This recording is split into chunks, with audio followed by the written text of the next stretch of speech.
Today's edition of the podcast is brought to you by Coach Me Plus. Coach Me Plus is the leader in athlete management software and a product that I've been lucky enough to be using for a little over a year now.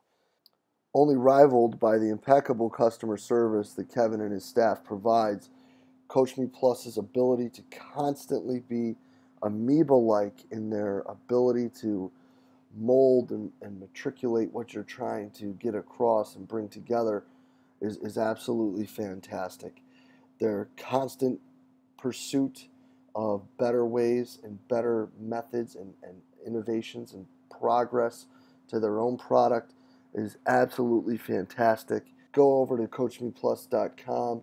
Check out what they got, guys. It's something that I guarantee you won't be disappointed with.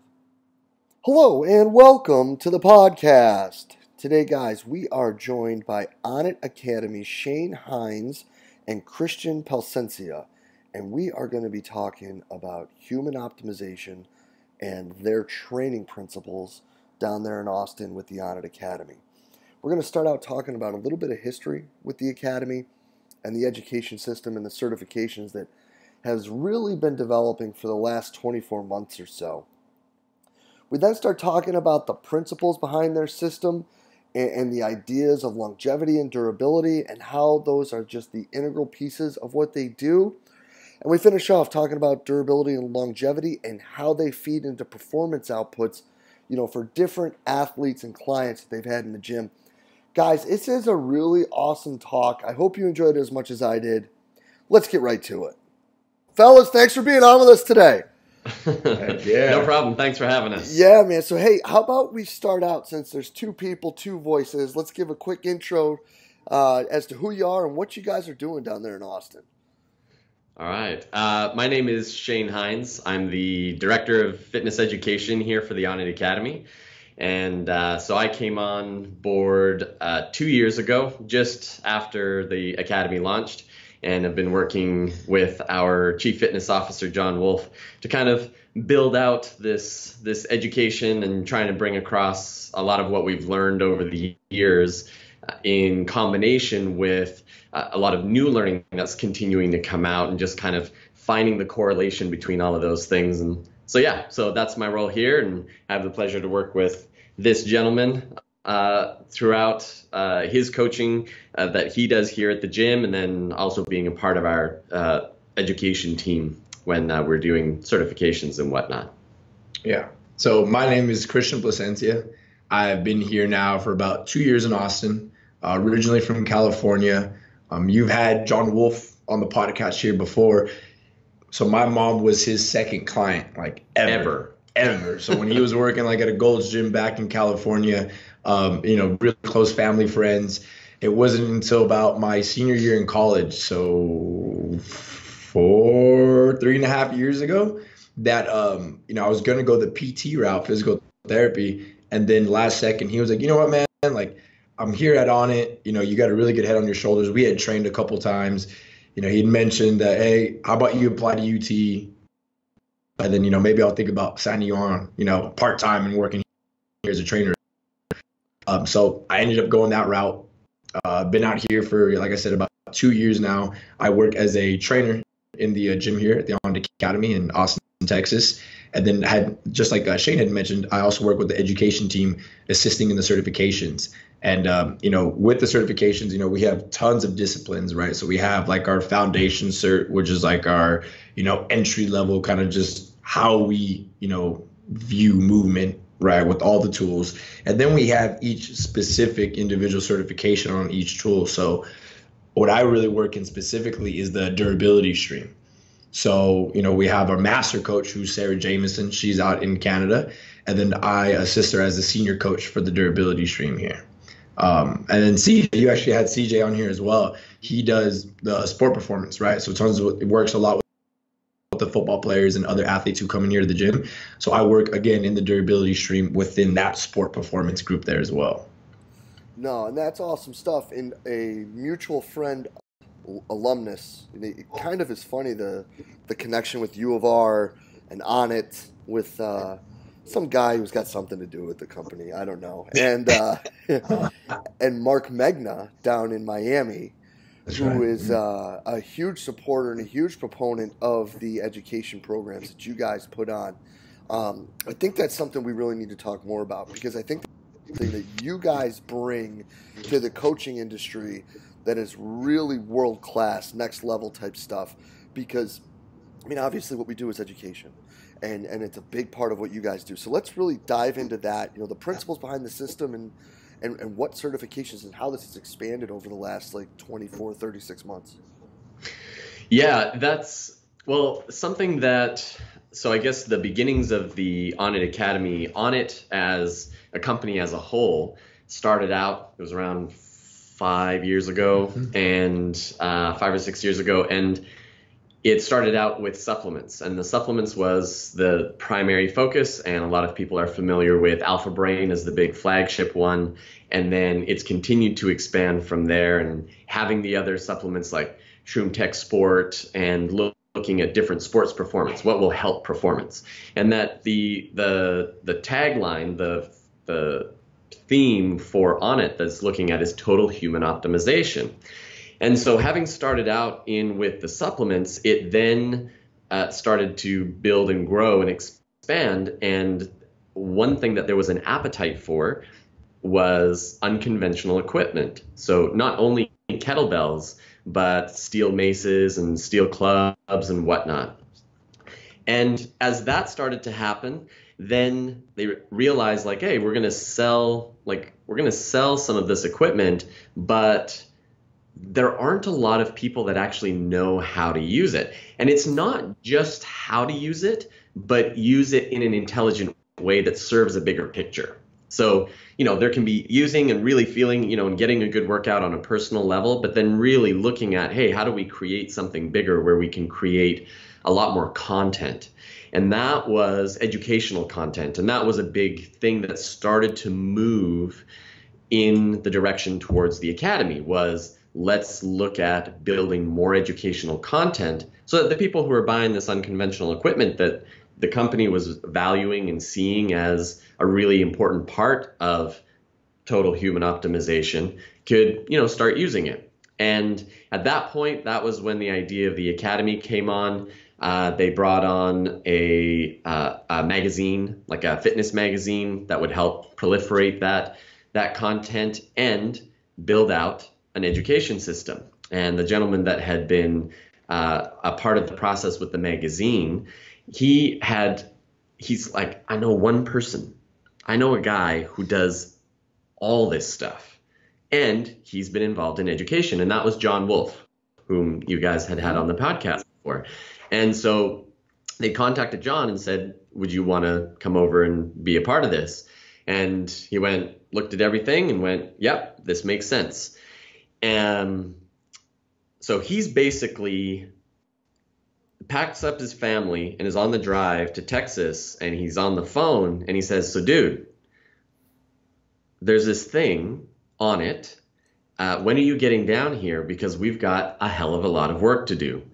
Rewind real quick. I'm originally from Canada, and John and I had been working together in fitness, around movement, around these unconventional modalities together in an educational capacity for about 8 years by that point already. And so we had been looking at, hey, how's a way that we could what would be a good opportunity for us to get on the ground together? Because we knew if we could be on the ground together, we did a lot of travel and projects and working with other organizations and just really trying to promote all of this stuff that when you see on it, total human optimization, we're like, oh, that's a message that completely resonates. And so I eventually got down here, and that built into looking at the education system. And one of the things that when we were looking at the education system is what it is that we want to try and bring across through that. And that's, for us, the ONNIT Academy fitness system and education system is longevity and performance. And those are things that through the modalities that we have learned over the years, that performance is something that is super highly valued, because it speaks to our higher capacity, whether it's on a personal level or a professional level. It's this higher capacity that we want to really, everyone wants to move towards. That being said, I think it's recognized that to go to the higher levels of performance, there's a lot of work that goes into that. And there's also a lot of sacrifice and a willingness to push the edge to try and get that higher performance outcome. And through all of our experience, we had recognized that, well, we prioritize longevity and performance as opposed to performance and longevity. Because if it were flipped that way, then the focus would be on the performance and the longevity would be secondary as something that, let's make sure we kind of try and stay healthy, but our focus is the performance. As opposed to flip it, that when we come in, we're going to look at longevity. And from that longevity standpoint, it's going to feed into higher performance. But not just higher quality performance short term, it's higher quality performance over the long haul so that you can keep going for a longer period of time at a higher level. And then, on a personal level, that just allows you to engage life and the activities that you want to do more. On the professional level, and any athletes that I've spoken to, my first question is, they're like, so, why would I want to look at this stuff? Well, do you want to have a career that lasts 3 years? Or would you be up for having a career at a decent output that could have you going 7, 10 years? Hands down, they're like, 7, 10 years. Cool. So then that's what we want to be able to provide. And the unconventional tools, a lot of people will look at and go, so the unconventional tools, it's kind of gimmicky. I don't know how much this is really going to feed into. And what we look at, and we can dive in a little bit more into the idea of the durability side of things, because that's the thread that kind of ties all the things that we do together. But the unconventional tools are basically the weighted implement, the test. They're a variety of angles to come in and really build out through higher force load in different variety that allows us to then challenge, okay, what are we looking at from a longevity standpoint? No, and I think, Cristian, that's a perfect spot to run with it, man. The durability aspect and how this ties in together. Yeah, definitely. I mean, I think a lot of times, like Shane had alluded to, if we're looking at athletes specifically, right? I mean, they're born with this God-given talent. Now, there may be some people who have really started like from the bottom, like a Jordan, who didn't have a lot of great talent in high school, had to work his ass off, and then got to the point, where he is basically today. So a lot of the athletes that come in, I mean, you're only really going to be able to, elicit maybe better outputs depending on their training age, obviously, by such a small percent, right? And you can, we think about the investment of time, the investment of modalities that we're giving into all of our athletes and the return that we're going to get with it so far. And I think definitely Shane can speak to this as well, is, when our athletes come in, our performance is, obviously their performance on the field, on the court is key. That's their, their breadwinning. That's how they make their money. But at the same time, if they're hurt, right, if they can't perform over a long haul of the season, right, over years of training, then at some point something's going to give, right? So I think that when people come in, we give them simple, what looks to the naked eye as simple mobility drills, simple movement patterns that then start to challenge them in ways that they've never felt before, which is a really big thing that we really like to emphasize here. Because, it is one thing to see something and be like, okay, yeah, I can tell you a million reasons why that exercise would be awesome and carry over to sport performance. But it's a whole other thing to put your body through it and actually physically move through. And that's something that, at our educations, during our certifications, we really preach. Is that, guys, we can look and judge and say all we want, but until we feel it, then we can kind of step back and speak to it from a different perspective, right? Because now you have some type of context to go to somebody and be like, dude, if it's a quarterback, man, I was, by week 6, my shoulder just wouldn't stop clicking and clicking. And, all I was doing is throwing in these simple movements at my elbows and shoulders. And next thing you know, I mean, the clicking was gone. And more importantly, like now when I'm doing my, back, chest, shoulder day, whatever day, right, in the weight room, I don't need all this extra time at the end or extra time in the beginning or, these extra warm up prep sets to make sure that my shoulder or whatever I'm working on is suitable that day. Because, we see tons of athletes come in here and it's like, what's on the list, right? Like what's bugging, like what's hurting? It's like, oh, it's the shoulder, it's the ankle, it's the knee, it's this. And there's so much going on that sometimes I feel like people, they just become so desensitized to it that it's just like, oh, what's normal? Like my right shoulder's hurting, but it's been like that since high school. It's like, well, at some point, something's going to give. You know what I mean? And obviously when we get the younger athletes, it's like a double-edged sword. I think the younger athletes so far, what I've seen through like the combine, right, the NFL combine training group, is the young athletes are so susceptible to wanting to jump in. They're just like, dude, let's do it because they're so young, they're so fresh, they're going into a new world with the NFL. Obviously, I've never played college football, but their eyes are being opened into like this whole new realm, right? Leaving college, getting into the professional field, and they're willing to do any little thing they can, right, to get on the field. But then it's funny because then you also see some young guys that are other way around. It's like, oh yeah, my right shoulder, but like, I'm fine. Like I'm Superman. I'm fine. Like it goes away when I play. You know what I mean? So it's tough, again, getting that buy-in from the athletes, because we can preach all we want, but again, until you feel it, then you can kind of come and really speak to a certain specific context, I guess. Yeah, I think that's really how it is with everything when it comes to training with athletes. And I think one thing that Sam brought up this weekend that was really important to me is that all of this is not like eclipsing what you would do in the weight room. All of this is intertwining and assisting. And I think that going back to what you were talking about when we talk about these things being, and people looking at them like they're gimmicky, like they would be like, well, so you're telling me I should just swing a mace or Indian clubs or a kettlebell and we shouldn't squat or sprint? And it's the exact opposite.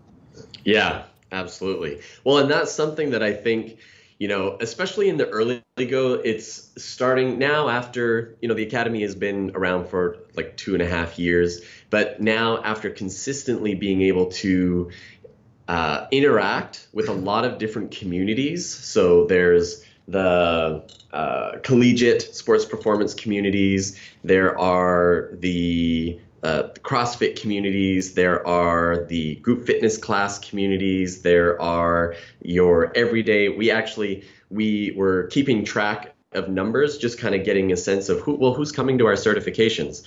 And we had 40%, was approximately 40% of people coming in and doing a trainer certification were just doing it for themselves. They were just coming in to learn so that they could go home and work on stuff and keep getting better at stuff. Not fitness professionals. Not fitness professionals. And so it was every day. Yeah, like not fitness professionals. And so we have the non-fitness professionals, and then we have people who are transitioning from that into a fitness professional realm. And then we have fitness professionals who've been around for a long time who are like looking for what's the next step in deepening their education. And then we have clinicians. And that's been something that's been really interesting, is that we have the number of clinicians that have come through and being able to take the content and going, oh, okay, yeah, actually what we're learning here is something that we see can help transition the people that they're working with, which are in pain and broken. And their specialty and focus is to help people get out of pain and moving enough so that then they can transition to trainers who can then help bring their strength back up and bring up their performance metrics. And that a lot of the stuff that the feedback that we get, and this is chiros and PTs, and they're looking and seeing what you were talking about in terms of this integrative, it kind of acts as an integrative bridge. So it's something that you can do while you're healthy, but it's also this integrative bridge that helps people move from being in pain or broken to not being in pain, not broken, having a stronger sense of their body, and then to be able to get higher performance metrics out of the stuff that they normally do. And so that's something that, with the focus of the education system that we've gone in, is we don't want it to be, it would be really easy to go down a deep scientific rabbit hole, and that's not really our strength. We understand a great deal of it. There's a great deal of it that we don't understand, and that's where we have really great relationships with other groups and organizations that is their strength. And they're like, yeah, no, but this is why, and this is why, and this is why, and this is why, and that ties into that, And what we have continued to see is that through a lot of experience ourselves, through a lot of education ourselves over the years, and then a lot of application, seeing how it works from your mom to the weekend warrior to professional athletes, that we feel really, really confident about because the results have been showing. And then we have that reinforced by our network, who are clinicians and who are looking at deeper metrics than we necessarily spend time on. And a big part of it is not because we don't value those things. It's because our focus is on the application. And we're trying to break this down in a way that is making it really easy for people to pick up and continue to do and see these higher end results that we're looking for. And I think something that Cristian really, touched on, and you could probably speak to this as well with your experiences, tying it back to high performance athletes and professional athletes, and those who have the goal to become professional athletes. They are walking around in pain all the time. Yeah. And that when you're walking around in pain all the time, you become desensitized to it, but it still doesn't mean, it's still there. And so physically you may have that. And even though mentally you're like, nah, but I'm good, I can still do it. Mentally, that's a thing on all of those deeper levels, is still affecting us mentally. And if anything in the sports performance realm, more and more, it's recognizing, oh, well, no, it's how you're doing mentally can be the difference between the game-winning touchdown and just getting smashed.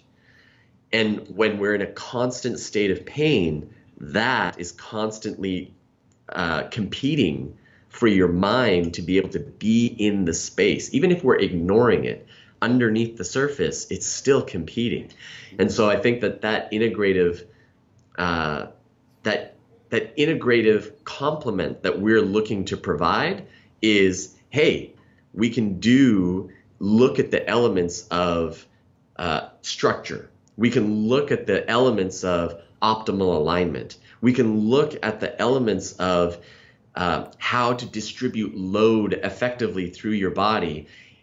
We can look at how do we allow our system to recover so that we allow the natural cycles of, even from something like going from a constant state of a sympathetic response from the nervous system into parasympathetic, because that's where we get the gains that we're looking for from all the stress that we're putting on in order to get that adaptation. How do we get the optimal recovery so that you can come back around to your training session or your game and hit it harder because you're not worn out and fatigued and just trying to push through?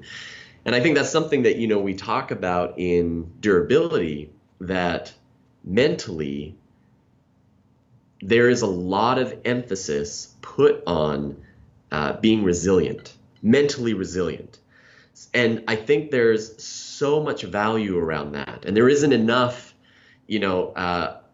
recognition of just like how many people are facing the challenges that they face and they overcome it mentally. You know what? It doesn't matter that I'm hurt. It doesn't matter that I'm tired. It doesn't matter that I'm maybe broken. It doesn't matter that I have a gazillion things on my plate that I'm trying to attend to. I'm still going to succeed. I'm still going to overcome. I'm still going to push through and make this happen. That's huge.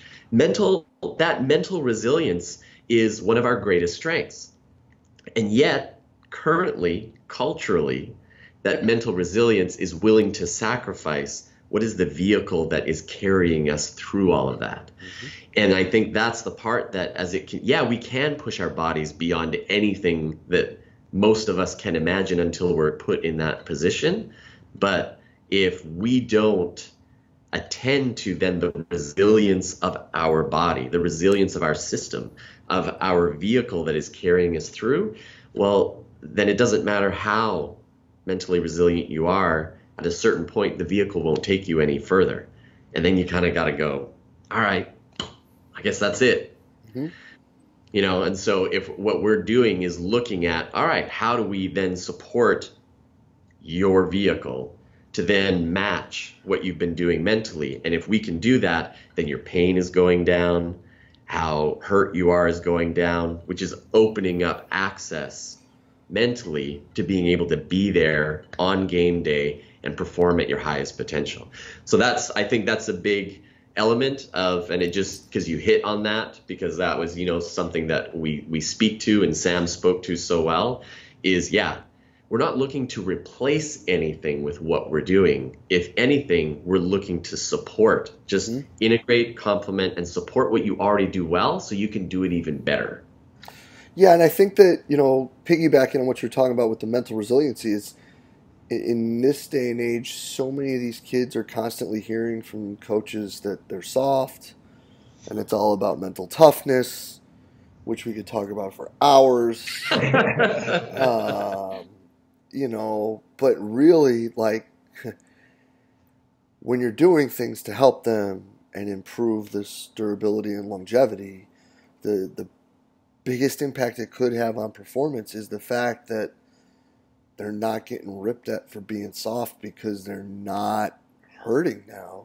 Mm-hmm. And in so many of these games, at least what I'm seeing, and I don't know, maybe I've got bad contacts, but what I'm seeing more often than anything is that confidence, especially with this generation, is more powerful of a performance enhancer than anything out there.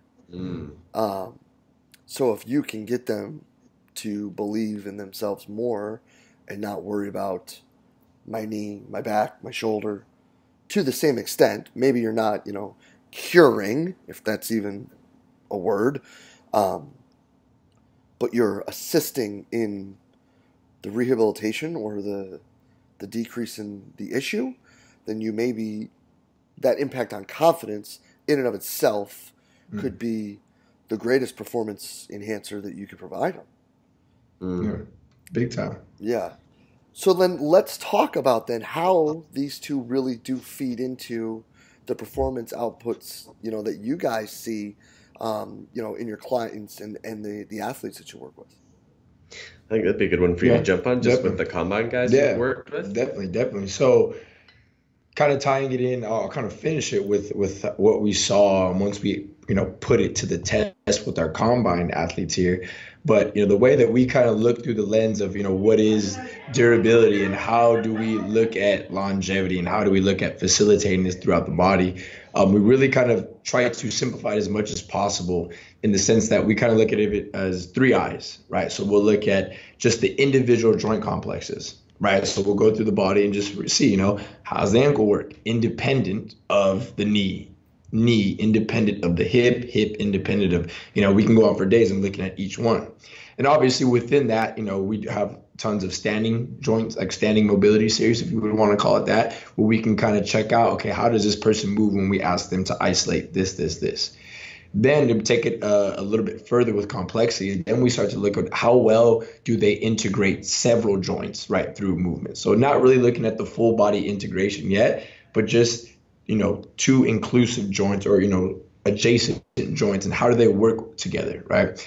And then from there, as we look a little bit deeper, right, we then start looking more into the inclusion, right, or the integration of the full body, right? And we start talking about, I'm sure people have heard of like fascia, right? So we start looking at, how does our front line move? How does our back line move? How does the lateral line work? Where's the gunk? Where's the tightness at?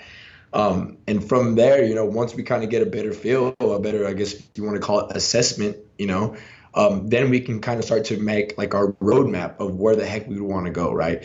Once we've kind of built that assessment, then we can start prioritizing specific tissues or specific movement patterns that we find to be helpful, right? And again, understanding that if we have, for in this instance, we have, the football players, the combine players, and then look a little bit deeper, we have a lineman, and what does the lineman need to be successful at his position, right? And obviously we can break that down and go, for hours and hours long about that.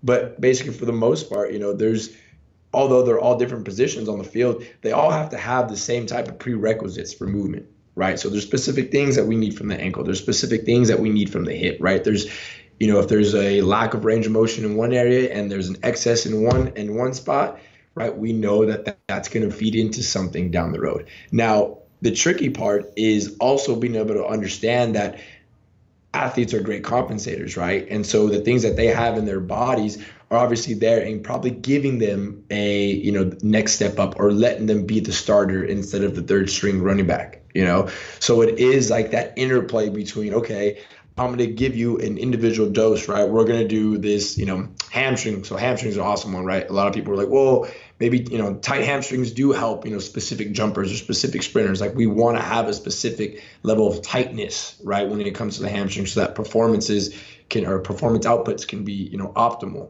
So it's real simple. We start with the small dosage. And then from there, it's just about being able to read. So if you have testing parameters, obviously you can check him with test parameters and see, did he get better? Did he get worse? But more importantly is, the proprioceptive. So for the athlete themselves, like, how do you feel? And that's like one thing, especially if you work with me here, if you're a normal client or a general population or an athlete, I'm asking you that at least like 10 times a session, like probably after every single exercise. How are we feeling? How are we doing? How are we doing? And that's just to kind of start building that proprioceptive feedback, right? That awareness of, okay, it's not just anymore like I'm sprinting down the field, I get done with practice, oh, my shoulder hurts. It's, oh, you know what? I was mindful. I landed a little weird on my last set of box jumps or whatever.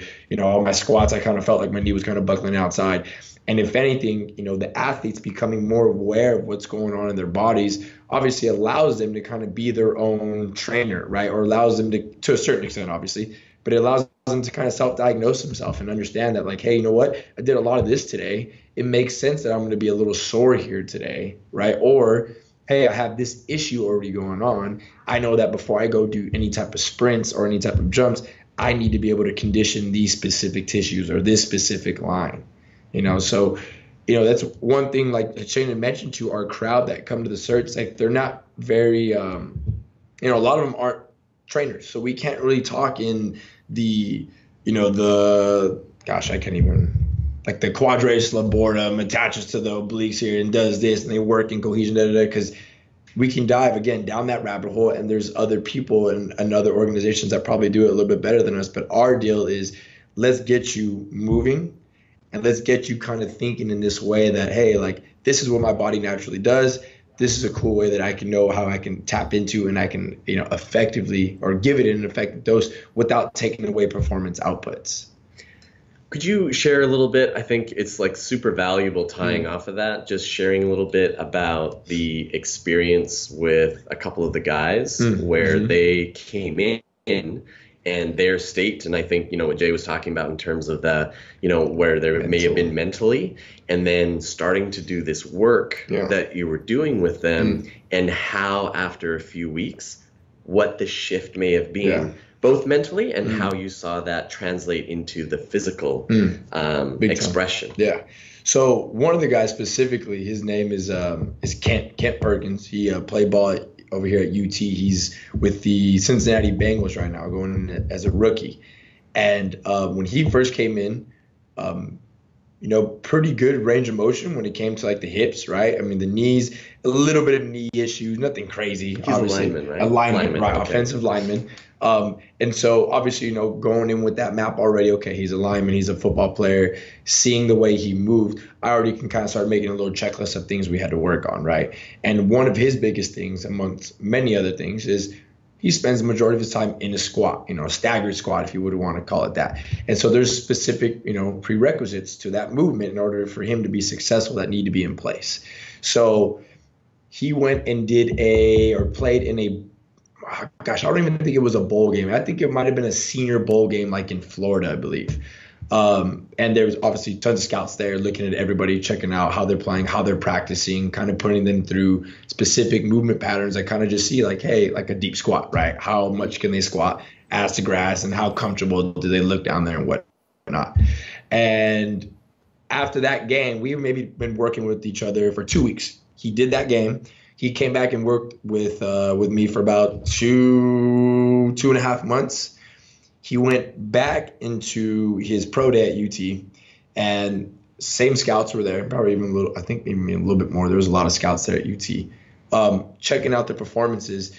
And like, it's funny, you saw everyone's eyes kind of light up when they asked him to do that ass to grass squat again. And not only did they ask him to do that, I believe they even asked him to like put their hands overhead, put their hands behind their back, and start like walking in a low squat towards the scouts, and then start walking back. And it was evident. And of course, this is not biased. This is, taking my ego out of the door. But out of all the linemen that were there, he by far looked the most comfortable. When we talk about day one and that end day at that pro day, it was a completely different animal, to the point where the scouts were then looking around and agents were asking around like, who the heck is this guy? Like, this is not the same guy that we saw at the Pro Bowl game, or sorry, at the Senior Bowl game. And, to even take it even a step further, mentally, it's funny. These guys are so used to, like, if I'm not dead with my heart rate, if I'm not like crashed by the end of a workout, it's not a good workout. Like, it's not successful. Like, I'm not putting myself in a position to be successful every day. And you can tell that, so the split was Monday, Tuesday, Thursday, Friday. They would be doing, weight room activities. They would be doing on the field activities to help with their performance. And every single day we would do, durability and stretching out before and after. But on Wednesday and Saturday, those days were specifically set for an hour to be nothing but movement and durability days. And whatever I saw necessary with each individual and to where they can improve on to help, again, put out their or increase outputs. And on those Wednesdays and Saturdays, it was so normal for them to, once we got done, and of course it's way lower intensity, like they're still sweating because there's a lot of range of motion stuff that still challenges them. But they got done and felt like rejuvenated and like restored, which is exactly how you're supposed to feel when you get done with the recovery workout. And you can see in the beginning, a lot of them were like, all right, well, like, can you get me on the field? Can you like do some dead snaps with me? Can I do some footwork out there? And I'm like, no, like, shut it down. Like, you're done. Like, you go 6 days a week. Sometimes I know you come in here on Sunday, like just chill the hell out. And you can tell by like week 3 and 4. And I think a big part has to do, again, with the whole proprioceptive, becoming more aware with your body. We also do a lot of breathing to end our sessions. So I think that really allowed themselves. I don't think any one of them so far that I've done breathing exercise with have ever accessed something like that. But more importantly, have never been that in tune with, wow, like, it's really hard for me to shut my mind off. It is really hard for me to just focus on my breathing because of the anxiety of, oh, am I going to make it? Is my agent calling me? Do I need to be here? Is there a workout? Is this team? Da-da-da. And obviously, I mean, that's one aspect. I mean, you start looking at their families and everything else that's going on. There's a lot, So, and not to go too long, but one more real big example I really love speaking about is a gentleman named Jordan. Jordan Sturs. He played at Oklahoma State. He's on the Kansas City Chiefs right now as a rookie. He spent maybe like the last month before the draft with us here. So he was kind of a late guy kind of coming in. And I'm talking every single day we did mobility and movement techniques that obviously, again, helped his performance, helped his individual body. But he really went down the rabbit hole of the whole of proprioceptive awareness and just having that mind-body connection through breath. So, I mean, he still texts me to this day. I haven't seen him since he's left, but we still talk to this day about, hey, man, do you have a morning routine? What are you eating at nighttime before, a big day? Is fasting good? So again, taking on that responsibility of, hey, it's more than just let me put my pads on, let me get good sleep, Saturday night, and then I need to show up Sunday. But it's the preparation that goes into everything else leading up into that, that performance output.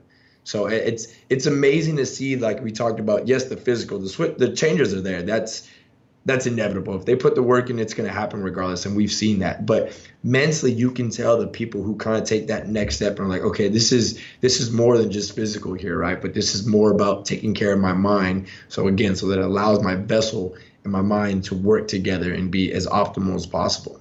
Yeah, no, and that's like some awesome stuff, because understanding whether it's pro or college, the one thing that's in common is the external stressors are usually the higher ranking ones, and also that more often than not, the special ones are the ones that are always trying to do that next thing, and bringing them down and understanding that they can pump their brakes every now and then is so important to just their survival. Like, not like all-American. I mean, like 45 years old, like survival. And I think that's fantastic stuff. And to be honest, it's something I'm not really good at, like personally or coaching. And it's something that I need more work at. So I really appreciate you bringing that up. I think that's a fantastic point. Yeah, definitely. But no, this is some absolutely killer stuff, and people are going to love this. But before we go, we need to talk about where people can find out more about these classes, how often they're out there, where they can get to these things, because this is really important stuff. Well, I think in order to go, so what we have, Christian had mentioned earlier, the certification courses are, yes, they are, we have them set up as a trainer certification, but it's really with a focus on education. So whether you're a coach or an athlete or doing it for yourself or for someone else, that's something that I think the feedback that we have had has been really positive, that, hey, when I come here, I'm going to go away with a greater awareness, and I think that's part of, just briefly tying back into that, matching mental resilience to physical resilience, is that through that process of connecting to that confidence, especially with this generation, that part of that is also helping make people smarter on a practical level, not a book level, like just a self-awareness. And so our courses are very they're education based. We're moving all the time. We don't spend a lot of time just like sitting or looking at slides. We address a lot of things, but yeah, you're moving and it's educational. So we have our two primary courses, which are Foundations. Foundations is the one that kind of gives the overall framework of the system. Durability. And durability is the through line through everything, all the courses in the education. And then from that, then we have steel mace, kettlebell, suspension, battle rope, steel clubs. I think that's all of them. That's all for And then we have for now. And each of those are a specialized focus on the principles of foundations and durability, and just looking at, how do I load, and how does coming at it from this angle then help everything else that I'm doing? So that's what we've got. And so those courses can be found on our website. When you go to onnit.com, you will also go to then the academy. And in the academy, you go to certifications, and basically you'll see a whole list. And we have courses running every single month. And depending on which ones you're looking at doing, you'll find anywhere between three to five happening simultaneously across the country. And we have a killer team of master coaches and senior coaches who work with the masters to deliver this content. And so anybody wanting to do those educational courses can do that, and then they can contact us directly as well. We have a lot of our team who are starting to do smaller workshops as well. And I think that's an important one, that for those who can't commit a full 2 days, that we're starting to get a lot more workshops, little shorter format, a little more succinct in terms of this focus that you're looking at. And then outside of that, we have what's on the website and just the continuing content that's there. And if you're ever in Austin, Texas, come on by the ONNIT Academy and experience a class with this gentleman, a class with all of our other really like coaches who have really worked hard the last 2 years to own I think we've been lucky. Cristian has kind of grown up in our fitness system in that he has had exposure to John and myself indirectly for a longer period of time. But the coaches that have come in and either are getting certified or are working here at the gym have really done a lot of work to like not just do but own what it is we're trying to bring across. And I don't know if this is for another conversation. We're kind of at the end of this one, but you did mention at the beginning Mark Magna, and there's deep connection there to you guys. Mark is absolutely just a standout, amazing human being. And what's been really incredible is that his whole team, it was one of his team members, which speaks to the quality of what he attracts. One of his team members came out and did the certification for himself, and he went back and he's like, I think this is something important. Mark listened, came and did one himself, and their whole team has been going through our entire education system. And the value continue to bring to all of those that they serve, I think has been huge. And they have been an example for the rest of our growing trainer community. It's not uncommon for us to kind of go, hey, you want to continue to grow this? You want to continue to like really make this happen? Look to our peeps all over in Miami, Florida, because it's not just Mark and his team, but others that we have really good relationships. They have been growing. And what speaks to that community is that then they all interact with each other. They're all not kind of like, I got to do my own thing. And so that's something that we really encourage. And so if you find an ONNIT Academy certified trainer, we feel good about people that have been coming through and really working at the system. And Mark and his team, absolutely so much love for him and them. And I think that for us, we have many testimonials to the experience people have going through our system, and all of them completely valid and like super valuable. And I think it's just something special to be able to have a testimonial from him that he speaks so highly to that. And just to now start to see all the connections, like, oh, wait, we're kind of doing that, and that's where he came from. And then we met up independently of, what's happening over in Virginia and and then there's that. And then they know each other, and so it's been great. It's been great. And I think anybody who's up for, wanting to learn that, again, like you said, it's integrative. It's not trying to replace. And if we can contribute to your continued longevity and performance towards your overall total human optimization, and not only what you do, but in your life for the long term, then that's the biggest thing that we could hope to provide. 100%. And yeah, I can tell Mark Magna stories for hours. We're gonna hear more of those ones. I'd like to hear more of those. No, man, he really is like the humble Mick Jagger, man. He is an absolute rock star. He is a superstar, and he's done it at everything he's ever done, and he's even a better friend than he is with all of those other things. I mean, he is just one of the best human beings I've ever been around. He's also a tough dude to train with.